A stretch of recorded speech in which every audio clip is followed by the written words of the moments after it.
Баршаңызға сәлем, каналыма қош келдіңіздер. Бүгін сіздермен бірге осындай қазіргі таңда трендте жүрген қалталы сэндвич, яғни кармашкидің рецептісімен бөлісемін. Дәл осы рецепт бойынша тапсырыс жасап, табыс табуға да болады, яғни бизнес көзі немесе балапандарыңызға мектепке дайындап жіберсеңіздер, өте керемет, жұп-жұмсақ әрі өте дәмді болып шығады. Ең бірінші еленген ұнның үстіне кішкене ғана тұзымызды салып, жақсылап араластырып аламыз. Бөлек ыдысымызға жылы сүт құямыз. Жылы сүттің үстінен қант, содан соң ашытқы, толық құрамын төменге описанияға жазып қалдырып кетемін. Сол жақтан қарап, өлшеп жасап көріңіздер. Үстінен сұйық майымызды құйып, барлығын жақсылап араластырып аламыз. Дәл осы апараны көтертіріп алып, содан соң ұн салып ашытуға да болады. Мен бірден ашытып жібердім. Ұнымызды салып, қамыр илейміз.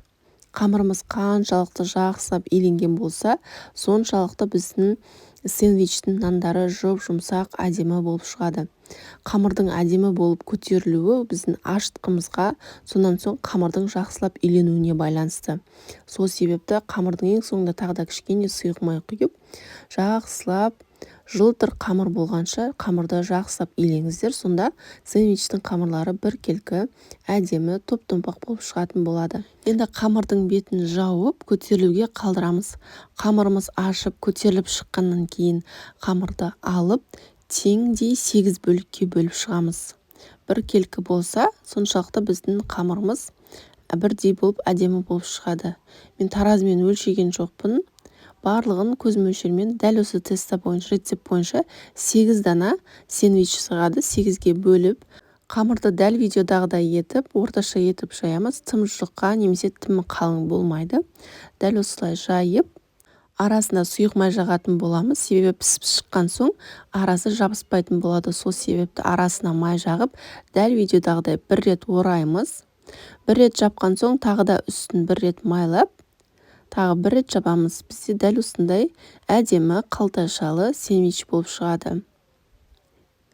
Достар, егер менің каналыма жаңадан келіп жатқан болсаңыздар, каналыма тіркелмеген болсаңыздар, каналыма тіркеліп алуды ұмытпаңыздар. Каналымда керемет рецепттерді таба аласыздар. Видеоларым пайдалы болып жатса, лайк басып, бағалап, пікір қалдырып кетуді ұмытпаңыз. Міне барлық сэндвичтарды осылай жасап шығамыз.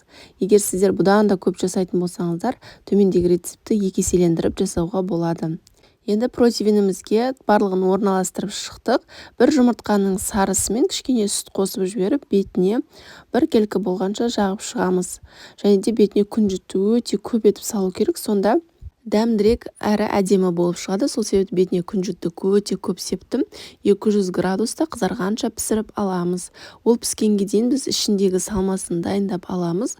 Ішіне осындай шұжықтар саламыз. Шұжықтарды барлығын кесіп дайындап алдық. Және де қиярды, қызанақты, және де бізге ең керегі салат жапырағы. Осылардың барлығын кесіп дайындап алдық. Міне біздің сэндвичтеріміз пісіп шықты. Қараңыздар, сұйық май жаққан себебіміз осылай арасы оңай ашылады. Ең артқы бөлігіне салат жапырағын, келесі кезекте қызанақты, ең алдыңғы бөліне шұжық пен қиярды орналастырып шықтым. Өте дәмді болып шықты. Нанының өзі қандай жұмсақ болып шықты. Біздің балаларға өте қатты ұнады. Мектепке зиянды заттарды алғанша балаларыңызға дәл осындай сэндвичті жасап мектепке беріп жіберсеңіздер өте ыңғайлы.